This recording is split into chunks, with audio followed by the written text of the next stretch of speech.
بسم اللہ الرحمن الرحیم الحمد للہ رب العالمین والصلاة والسلام علی سید المرسلین وعلی آلہ وصحبہ اجمعین۔ نداء ربانی میں آج 11ویں ندا ہے اللہ تعالیٰ کی طرف سے جو اپنے بندوں کو پکار رہا ہے۔ تو یہ آیت جو آج ہم پڑھیں گے سورہ بقرہ کی آخری آیات میں سے ہے اور جس کو آیت الدین کہا جاتا ہے، جو قرآن کریم کی سب سے لمبی آیت ہے یا جس میں کئی احکام بیان کیے گئے ہیں۔ تو ہم ساتھ ساتھ اس کو سمجھنے کی بھی کوشش کریں گے اور پڑھیں گے بھی۔ بعد اعوذ باللہ من الشیطان الرجیم یا ایہا الذین آمنوا اذا تداینتم بدین الی اجل مسمى فاکتبوہ، کہ ایمان والو جب تم آپس میں کسی قسم کے قرض کی بات کرو، ادھار کا معاملہ کرو، تو اس کو ایک خاص مدت تک لکھ لیا کرو۔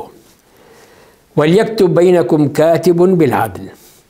اور جو لکھنے والا ہے وہ عدل و انصاف کے ساتھ اس کو لکھے، اس میں کوئی گڑبڑ نہ کرے، جو ہے ویسے ہی لکھ دے کہ کس نے کس سے قرضہ لیا ہے، کس مدت تک کے لیے ہے، کیسے ادا ہوگا، کس کرنسی میں وہ ادا ہوگا، سب کچھ وہ لکھ ڈالے۔ وَلَا يَأْبَ كَاتِبٌ أَن يَكْتُبَ كَمَا عَلَّمَهُ اللَّهُ فَلْيَكْتُبْ، اور کوئی بھی یہ لکھنے والا جو کاتب ہے یہ انکار نہ کرے لکھنے سے، جیسے اللہ نے اس کو بتایا ہے تو اسی طرح لکھے اس کو، جیسے اس کو لکھنے کا حکم ہے، اس میں کوئی ہیرا پھیری نہیں کرنی چاہیے۔ وَلْيُمْلِ الَّذِي عَلَيْهِ الْحَقِّ، اور جس کے ذمے حق ہے اس کو چاہیے کہ وہ املا کروائے، اس لیے کہ ظاہر ہے کہ اس نے دینا ہے، اس کے ذمے ہے حق کہ وہ ادا کرے گا، تو وہی لکھوا دے کہ یہ میں نے فلاں صاحب سے، فلاں شخص سے میں نے اتنے پیسے لیے ہیں اور پھر میں اس کو دوں گا، تو وہ جو املا کرائے گا اس لیے کو دینا ہے تو اس میں کوئی گڑبڑ نہیں کرے گا۔ لینے والا ہو سکتا ہے کوئی گڑبڑ کر دے، لیکن یہ اس نے تو اس کی تو ذمہ داری ہے۔ وَلْيَتَّقِ اللَّهَ رَبَّهُ، اور ساتھ ہی فرما دی کہ اپنے رب کا تقوی اختیار کرے، خوف کرے اللہ کا، ڈرے اس بات سے کہ اس میں کوئی غلط بات نہ کہے۔ وَلَا يَبْخَسْ مِنْهُ شَيْئًا، اور اس میں کسی قسم کی کمی نہ کرے۔ اگر اس نے 100 روپے لیے ہیں تو 100 روپے کا ہی لکھوائے کہ میں نے اس سے 100 روپے لیے، یہ نہیں کہے کہ میں لکھ دوں 90 روپے تاکہ مجھے فائدہ ہو جائے گا، 10 روپے میرے بچ جائیں گے، تو یہ ایسی کوئی بدنیتی نہ کرے۔ فرمائے فَإِنْ كَانَ الَّذِي عَلَيْهِ حَقُّ صَفِيحًا أَوْ ضَعِيفًا أَوْ لَا يَسْتَطِيعُ أَنْ يُمِلَّ هُوَ فَلْيُمْلِلْ وَلِيُّهُ بِالْعَدْلِ۔ اب اس کے بعد جس نے حق ادا کرنا ہے، جس کے ذمہ ہے، اگر وہ ایسا شخص ہے جو کہ عقلی طور پر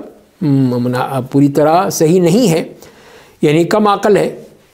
یا کمزور ہے، بات کو نہیں سمجھتا ہے، کم علم ہے، جاہل ہے، نہیں سمجھتا ان چیزوں کو، یا وہ اس طرح املا نہیں کروا سکتا ہے، بڑھاپے کی وجہ سے ہے، بیماری کی وجہ سے ہے، اور کوئی ایسے آزار ہو سکتے ہیں، بول نہیں سکتا ہے، تو کیا کرے پھر؟ فرمایا کہ اس کا جو ولی ہے، جو بھی اس کا گارڈین ہے، اس کا کفیل ہے، اس کا نگراں ہے، وہ اس کی طرف سے عدل کے ساتھ، انصاف کے ساتھ وہ املا کرا دے کہ یہ ہے اس کے ذمے قرضہ جو اس نے دینا ہے، تاکہ اس میں بھی کسی قسم کی کوئی چیز رہ نہ جائے، اور وہ عدل کے ساتھ جو فرمایا اسی لیے تاکہ کوئی غلطی نہ کرے۔ اور اس کے بعد فرمایا وَاسْتَشْهِدُوا شَهِيدَيْنِ مِن رِجَالِكُمْ، اور پھر اس پہ 2 گواہ بنا لو اپنے ہی افراد میں سے، اپنے ہی تمہارے جو افراد موجود ہیں ان سے کہو 2 آدمی اس پہ گواہی دے دے کہ ہاں ہم اس بات پہ گواہی دیتے ہیں کہ فلاں نے فلاں شخص سے اتنا پیسہ لیا ہے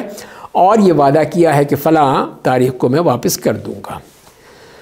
تو فرمائیں کہ فَإِن لَمْ يَكُونَا رَجُلَيْنِ فَرَجُلٌ وَامْرَأَتَانِ مِمَّنْ تَرْضَوْنَ مِنَ الشُّهَدَاءِ، کہ اگر وہ 2 مرد نہ ملے پھر کیا کریں ہم؟ تو فرمائیں کہ 1 مرد لے لو، 2 عورتیں لے لو، جن سے کر لو کہ وہ گواہی دینے اس پہ، جن پہ تم راضی ہو، ایسے گواہ ہونے چاہیے جن سمجھتے ہو کہ ہاں واقعی یہ گواہی دینے کے قابل ہیں اور گواہی دے دیں گے، بعد میں مکریں گے نہیں، تو لہٰذا ایسے جو گواہ ہیں جن پہ تم راضی ہو ان کو گواہ بنا لو۔ اب 2 مرد نہیں مل رہے تو 1 مرد لے لو، 2 عورتیں لے لو، اور 2 عورتوں کے بارے میں جو بتا دیا ہے کہ ان تضل احداہما فتذکر احداہما الاخری، کہ اگر ایک جو ہے اس میں سے بھول جائے تو دوسری جو ہے وہ ہر ایک دوسرے کو یاد دلا دے۔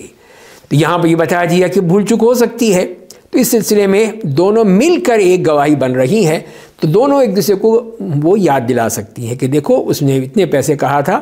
اتنے اس نے دینے تھے، اتنا وقت بتایا تھا، تو یہ اس کو یاد دلا دے، وہ اس کو یاد دلا دے، گواہی مکمل ہو گئی۔ تو اس طرح کر کے وہ ان کی گواہی عورتوں کی بھی ہو جائے گی۔ اس کے بعد فرمایا کہ وَلَا يَأْبَ الشُّهَدَاءُ إِذَا مَا دُعُوا، اور گواہوں کو انکار نہ کریں گواہی جب ان کو بلایا جائے۔ عدالت میں اگر مسئلہ چلا جائے اور وہ بات گڑبڑ میں چلی جائے اور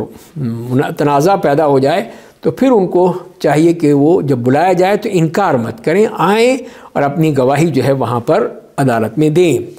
وَلَا تَسْأَمُوا أَن تَكْتُبُوهُ صَغِيرًا أَوْ كَبِيرًا إِلَىٰ أَجَلِهِ، اور یہ بھی فرمایا کہ دیکھو چھوٹی چیز ہو یا بڑی چیز، اس کے لکھنے میں تمہیں کسی قسم کی کوئی تساہل نہیں ہونا چاہیے، تمہیں پریشانی نہیں ہونی چاہیے۔ اس میں کیا ہے، یہ تو تھوڑے سے پیسے ہیں، کوئی مسئلہ نہیں ہے، نہیں لکھ لو۔ اسی کی وجہ سے یہ سب لڑائی جھگڑے فساد نزاع قتال پتہ نہیں کیا کچھ ہو جاتا ہے، اسی وجہ سے کہ لکھت پڑھت نہیں ہوتی، اس کو لکھا نہیں، اللہ کا حکم کے مطابق لکھا نہیں جاتا، تو پھر اسی لیے مسائل پیدا ہوتے ہیں، لڑائی جھگڑے ہوتے ہیں، قطع تعلق ہوتا ہے، ایک دوسرے کے خلاف پھر عدالتوں میں جاتے ہیں، وہاں پہ مسائل بنتے ہیں۔ تو یہ سب اسی لیے کہ ہم نے اللہ کے حکم کی پیروی نہیں کی۔ تو اسی لیے اللہ تعالیٰ نے فرمایا کہ ذالکم اقسط عند اللہ واقوم للشہادہ، اس نے کہ یہی اللہ تعالیٰ کے نزدیک عدل کے مطابق ہے، یہی انصاف ہے، عدل ہے کہ اس میں کسی کا نقصان نہیں ہوگا۔ جس نے دیا ہے وہ وقت پہ آئے گا دے دے گا،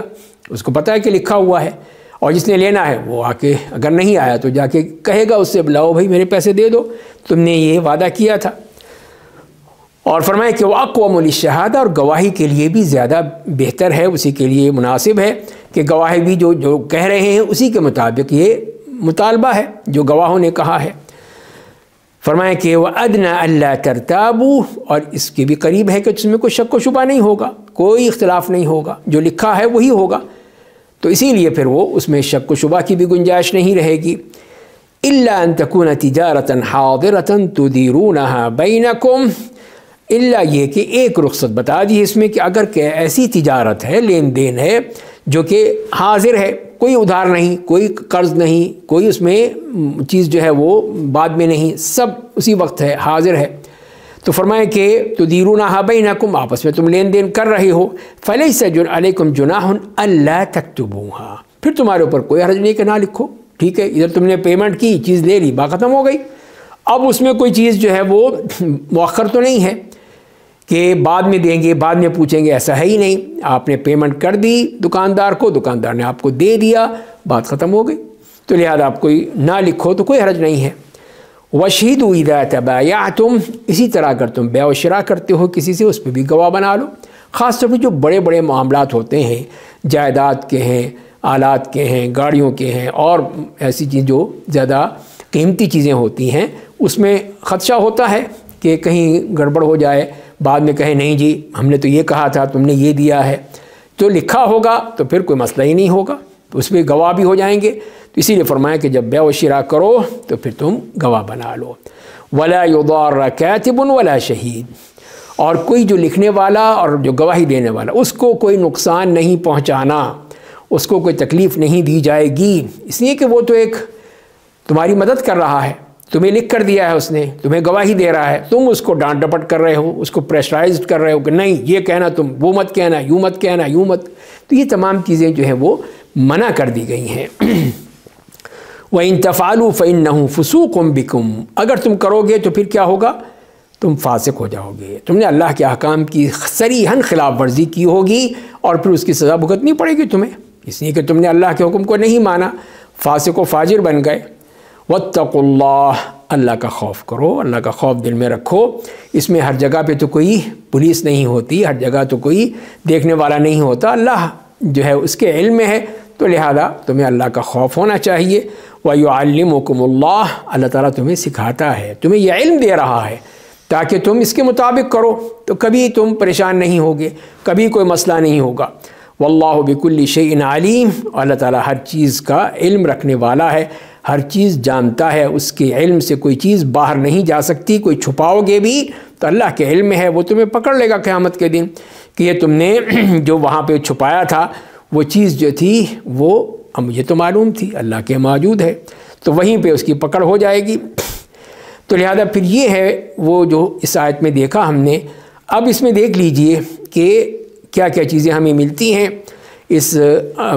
بڑی آیت میں۔ ایک تو یہ ہے کہ علم دو طرح کے ہیں، ایک تو ہوتا ہے علم کسبی ہے جو کہ ہم حاصل کرتے ہیں، سیکھتے ہیں، کہیں جاتے ہیں، پڑھتے ہیں کہیں مدرسے میں، اسکول میں، کالج میں،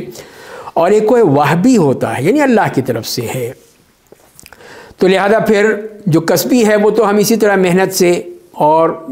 کسی ادارے سے جا کے پڑھتے ہیں اور حاصل کرتے ہیں وہ علم، وہ کسبی ہوتا ہے۔ وہبی وہ ہوتا ہے جو کہ تقویٰ کے ذریعے سے ہوتا ہے، اللہ کا خوف ہوگا، عمل صالح ہوگا تو وہ اللہ تعالیٰ تمہارے دل میں ڈال دیں گے۔ اسی لیے کہ واتقوا اللہ ویعلمکم اللہ، اللہ کا تقویٰ اختیار کرو، اللہ تعالیٰ تمہیں سکھائے گا، بتائے گا۔ اللہ کا خوف نہیں ہے تو پھر مارے جاؤ گے، تو لہذا اللہ کا خوف ہونا چاہیے، تمہیں وہ سکھائے گا۔ اور اسی لیے کہا جاتا ہے وَآتَيْنَاهُ مِن لَّدُنَّا عِلْمًا، ہم نے اپنے پاس سے اس کو علم دیا تھا۔ تو اللہ تعالیٰ انبیاء کرام علیہم السلام کو جو علم دیتے ہیں وہی اللہ کی طرف سے ہوتا ہے۔ اور علم نافع بھی کہا جاتا ہے وہی جو اللہ کی طرف سے ملتا ہے، علم جو اللہ تعالیٰ دل میں ڈالتے ہیں وہ اسی وقت ہوتا ہے جیسے میں نے عرض کیا کہ اللہ کا خوف ہوگا، اللہ کا ڈر ہوگا تو اللہ تعالیٰ وہ علم ضرور دے گا۔ دوسری بات یہ ہے کہ گواہوں کے بارے میں کہ 2 سے کم نہیں ہونی چاہیے۔ تو جتنی بھی ایسے اعمال ہیں، ایسی باتیں ہیں، اس قسم کی کانٹریکٹس ہیں، تو اس میں 2 گواہوں کا کہا ہے، سوائے جو ہے بدکاری کا معاملہ ہے اس میں جو گواہی ہے وہ 4 ہے، باقی جتنے بھی ہیں وہ 2 ہیں۔ تو ان کے لیے کہا گیا ہے کہ 2 گواہ مقرر کر لو، اگر کوئی لکھت پڑھا ہے تو 2 گواہ سائن کر دیں، دستخط کر دیں، اور وہ واضح ہو جائے گا۔ پھر جب بھی کوئی اگر ضرورت پڑے تو ان گواہوں کو حاضری دینی پڑے گی۔ تیسری بات یہ ہے کہ جو فرمائے کہ اذا ما دعوا، کہ جب ان گواہوں کو بلایا جائے، عدالت میں بلایا جائے، تو پھر ان کو چاہیے کہ آ کے وہ گواہی دیں، اس لیے کہ وہ ذمہ دار ہیں، اور جس کو نہیں بلایا اس کو ضرورت نہیں ہے۔ لوگ کہیں کہ نہیں میں بھی چلتا ہوں تمہارے ساتھ، نہیں تمہیں ضرورت نہیں ہے، 2 ہی ہیں، 2 ہی گواہ لکھے ہوئے ہیں، 2 ہی چاہیے، تیسرے چوتھے کی ضرورت ہی نہیں ہے۔ تو لہذا اگر کوئی آتا ہے، اگر کوئی نہیں ملتا اور کہتا ہے نہیں مجھے معلوم ہے، تو پھر ٹھیک ہے، پھر اس کی گواہی ڈال دیں آپ۔ تو اسی لیے آپ نے یہ فرمایا کہ خیر الشہود من ادى شہادتہ قبل ان يسألها، کہ سب سے بہترین گواہ وہی ہیں جو کہ ان کو بلایا نہیں جاتا اس سے پہلے ہی وہ تیار ہو جاتے ہیں تاکہ کسی کا حق مل جائے۔ تو یہ گواہ جو ہے اچھے ہیں، اگر کوئی اور گواہ نہیں ہے تو وہ اگر موجود ہے تو یہ ہے۔ اسی طرح پھر ہم یہ بھی دیکھا کہ اسی املا کرانے میں، ڈکٹیٹ کرانے میں اگر کوئی اور آ جاتا ہے تو اس کو بھی دیا جا سکتا ہے، جو خود نہیں کر سکتا، خود نہیں بتا سکتا، کسی اپنی کمزوری کی بنا پہ، اپنی معذوری کی بنا پہ، تو دوسرا اس کی جگہ بتا دے گا جیسے فرمایا گیا ہے۔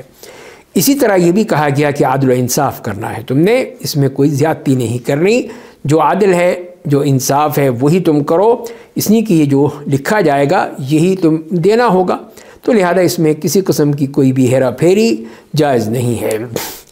اور یہ بھی کہا گیا اسی آیت میں کہ جتنی بھی چیز ہو، چاہے چھوٹی ہو بڑی ہو کیسی ہو، لکھ لو۔ لکھنے میں کیا جاتا ہے تمہارا، کیا فرق پڑے گا، لکھ لو گے کام آ جائے گا۔ اب اگر یہی دیکھ لیجئے، اگر کسی کا انتقال ہو جاتا ہے دونوں میں سے کسی ایک کا، چیز لکھی ہوئی تو باقی رہے گی نا، وہ آپ دکھا دیں گے اس کے ورثاء کہ بھائی ہم سے تم نے ہمارے باپ سے یہ پیسے لیے تھے، یہ دے دو، یہ دیکھو یہ ہے لکھا، تحریر ہے ہمارے پاس، تو یہ فائدہ ہو جائے گا اس کا۔ تو لہذا پھر اس کو معمولی نہیں سمجھنا چاہیے، بہت ہی اہم بات ہے۔ اور اس کے ساتھ ساتھ پھر یہ بھی کہہ دیا اسی آیت کے آخر میں کہ اگر کوئی ایسی تجارت ہے جس میں ہر چیز موجود ہے، سودا سامنے موجود ہے، قیمت آپ کی جیب میں موجود ہے، آپ نے قیمت اس کو دے دی، اس نے چیز آپ کو دے دی، اب لکھت پڑھت کی ضرورت ہی نہیں ہے، بات ہی ختم ہو گئی۔ دونوں جو خریدنے والا بیچنے والا دونوں سامنے ہیں اور انہیں آپس میں لین دین کر لیا، ایک ہاتھ دیا دوسرے ہاتھ لے لیا، بات ہی ختم ہو گئی۔ تو اس میں اگر نہ بھی لکھیں تو کوئی حرج نہیں ہے، اس لیے کہ یہ معجل نہیں ہے بلکہ اسی وقت حاضر ہے، تو لہذا پھر